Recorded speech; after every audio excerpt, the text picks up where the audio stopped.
I saw my first movie in the theater in 20 months. It was Venom, Let There Be Carnage. Tonight, coming up, my review.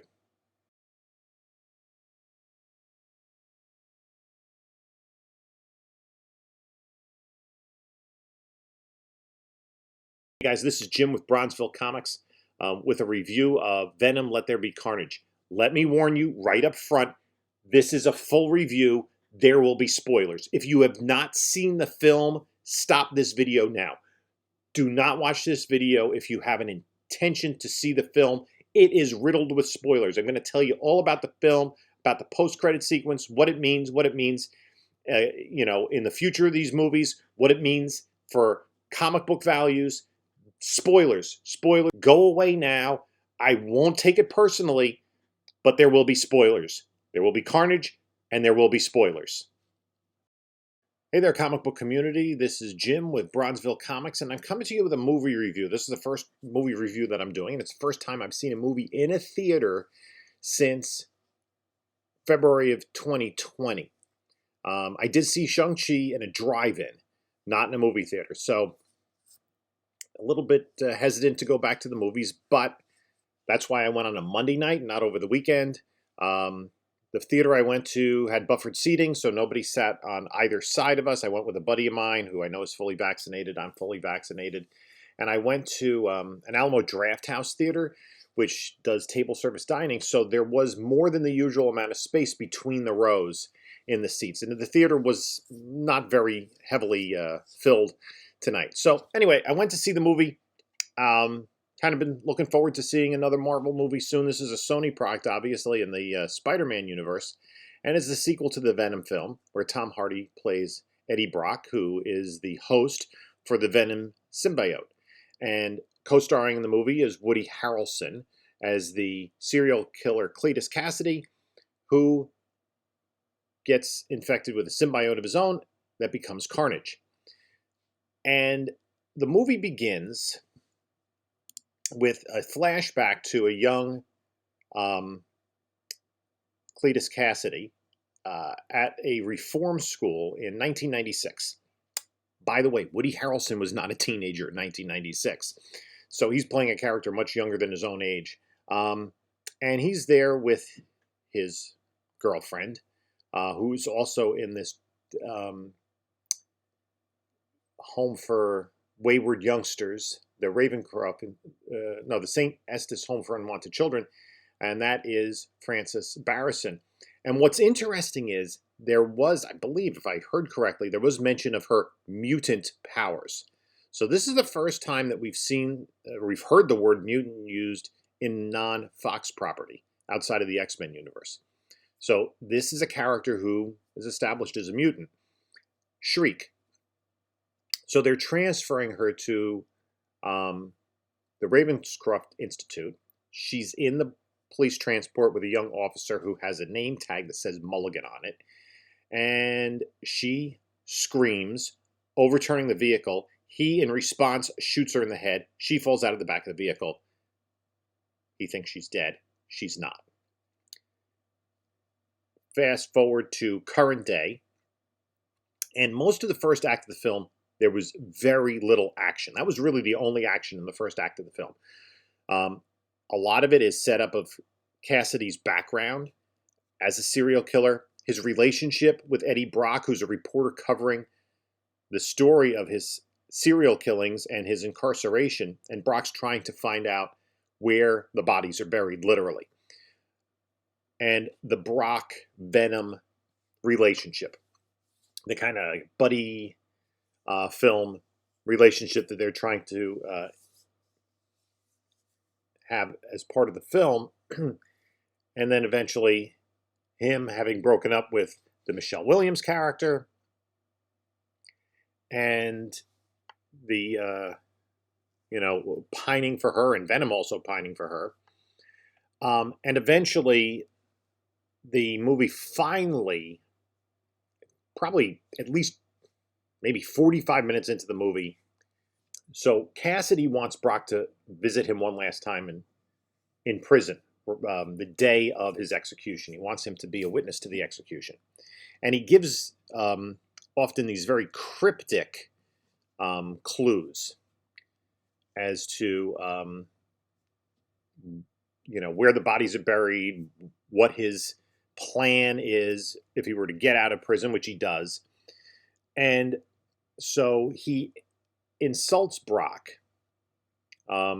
making reference to his mother passing away during childbirth. Venom then attacks Cletus Cassidy, and there will be blood. Cassidy bites Brock, and eventually has a symbiote on his finger, much like we saw in terms of seeing the symbiote on his finger in the comic books. So he's about to be given the lethal injection. Things go awry, and Carnage unleashes itself, destroys the prison, kills the warden, a number of the guards, and breaks out. And nobody seems to be quite sure of exactly what they're dealing with. When Brock hears the news, he realizes what he might be dealing with. And there is some danger to Brock having been that close to Cassidy. So there's this manhunt on for Cassidy, who, unlike most serial killers, is really flamboyant about it.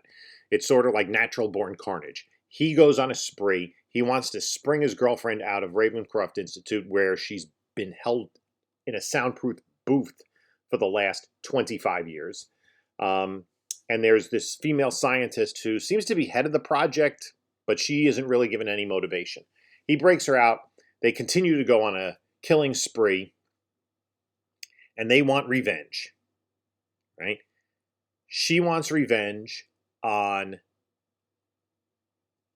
Mulligan, who is now the detective that's working on the Cassidy murders and is hearing impaired due to her Shriek using her powers. Cassidy wants to go after Brock, and Carnage wants to go after Venom. And then all of a sudden, we're heading straight on to the final battle of the film. And in the final battle, Venom does prevail. He ends up eating the Carnage symbiote and biting the head off of Cletus Cassidy. And, a big, huge bell, because the fight takes place in a cathedral, falls on Shriek. So Cassidy, Carnage, and Shriek are all dead. And then Brock/Venom is wanted by the police. He ends up on a desert island somewhere in the tropics, much like where Spider-Man left him in the comic books, before he had to go get him to help him with the whole Carnage situation. So then cut to what was the best part of the movie is the post-credit sequence, and there's a lot to talk about there. So I felt the movie had a real difficult time with pacing. It seemed like nothing happened, and then all of a sudden we're in the final battle without much buildup of the characters, and really exploring Cassidy or his relationship with Francis Barry and Shriek. There's a lot of... Venom is mostly used as a comic foil, with his voice speaking to Eddie Brock and him just messing up the apartment all the time. They were kind of going for an Odd Couple vibe, with Venom as the ultimate Oscar Madison. And he keeps bringing up the phrase, it could be a drinking game for the number of times he says lethal protector, which of course is the title of a early Venom miniseries. So I didn't feel like they explored anything different in the relationship between Brock and Venom. They didn't in the first film. He keeps going back to the convenience store that is run by the Mrs. Chen character. We involve his ex-fiance, the Michelle Williams character again, her new fiance. They get involved in the action, but I didn't feel as though there was any real peril to the characters. The performances, Hardy and Harrelson, were pretty good, but I'm not sure what purpose the movie served. And I think that the characters, at least in their inception, get undercut by not having Spider-Man as part of it. If you look back at the comics, Spider-Man fought Venom, was able to defeat him and remove him from society, and then a bigger problem comes on with Carnage. And the interesting thing about the way that they introduced Carnage, we knew Cletus Cassidy as this serial killer, and then he goes on another killing spree. But it's done quietly. Nobody's quite sure what's happening. It isn't a bloodbath. It's murders here, murders there. The police are investigating and trying to put the pieces together. Parker puts the pieces together, and he knows that he needs Venom to be part of it as well. So by not having that triangular relationship, really, with Spider-Man, Venom, and Carnage, I think just the dual relationship suffered. And there also wasn't a really strong exploration of the symbiotes as a whole.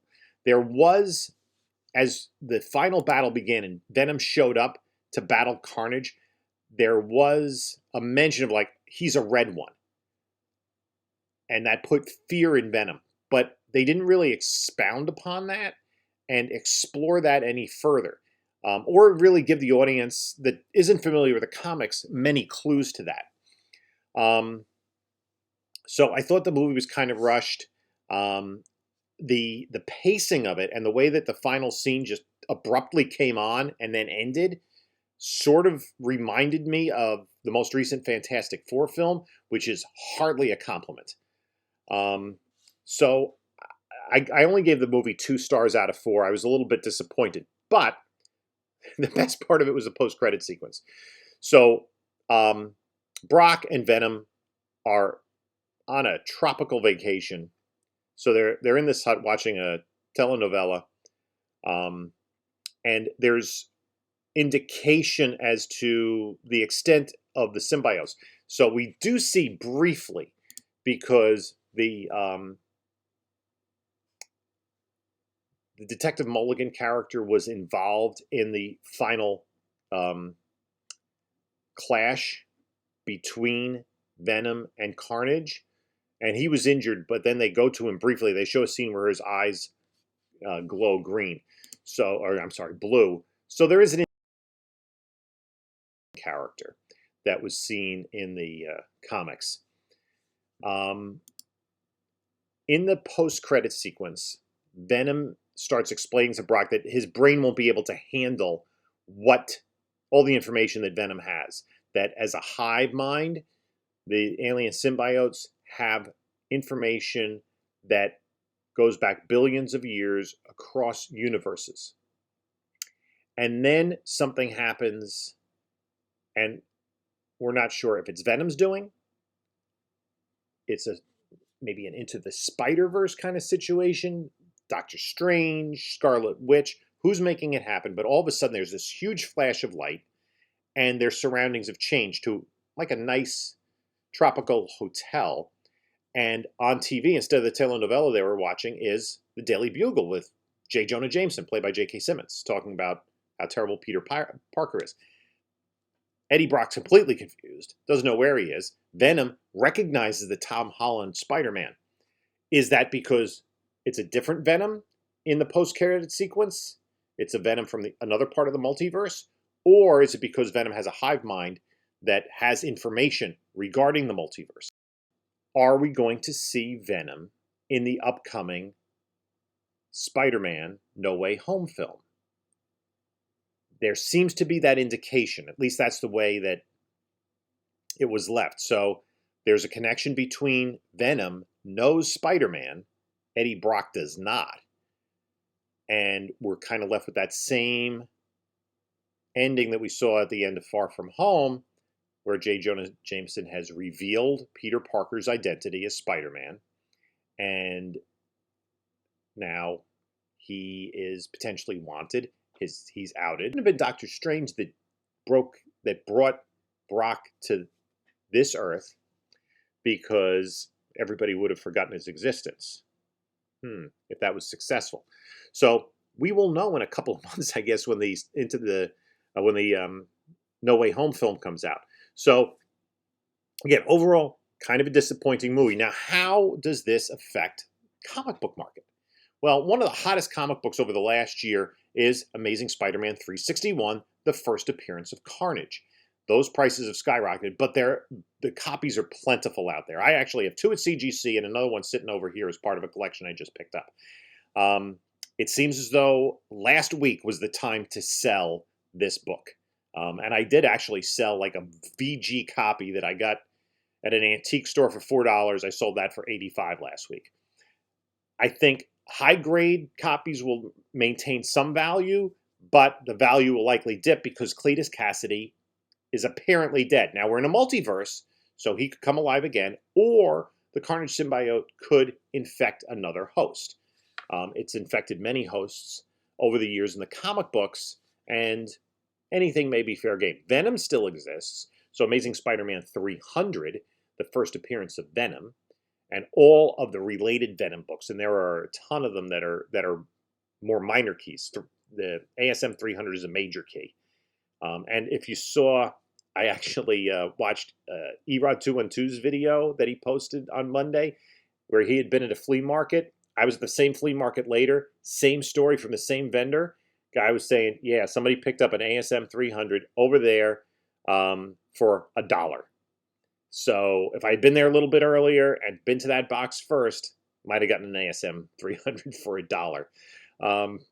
But that's why we continue the hunt. Now, Spider-Man Unlimited #1, which is the first appearance of Shriek, that book had been heating up a little bit with Shriek's appearance here, but she was completely underutilized. Was essentially the gun mall for Carnage. Wasn't given really any, why is she in love with Carnage? You know, why was she held at Ravencroft Institute for 25 years? She had no motivation. She just kind of jumped in the car with him and went on the killing spree. So there was really no development of that character. And again, she had a huge cathedral bell dropped on her, and as the bell dropped on her, the prices of Spider-Man Unlimited #1 fell as well. So really, those 2 books, ASM 361 and Spider-Man Unlimited #1, which were speculation books attached to this movie, the characters didn't survive. So the prices there are going to decrease. Now, could Carnage come back? Carnage is still a pretty popular character in the books. So we could see potentially the symbiote, if it's not Cletus Cassidy, at least the symbiote come back in some form. We could see some sort of multiversal thing against Spider-Man. And it also seemed kind of claustrophobic that, you know, you had a character as powerful as Carnage, and you only had Carnage and Venom as the only, and Shriek as the only powered characters in this. And again, Shriek was kind of billed as a mutant. So we've seen Ursa Major and we've seen Shriek. Those are really the first 2 canonical mutants we've seen in the movies outside of the Fox X-Men universe. Quicksilver and Scarlet Witch maybe as well, but that's less certain, and they hadn't been developed otherwise. So again, kind of a mediocre movie. The movie went very quickly because, again, it was like the action sequence started and it was over, and it was kind of like you were waiting for the rest of the story to develop around it, and it really never did.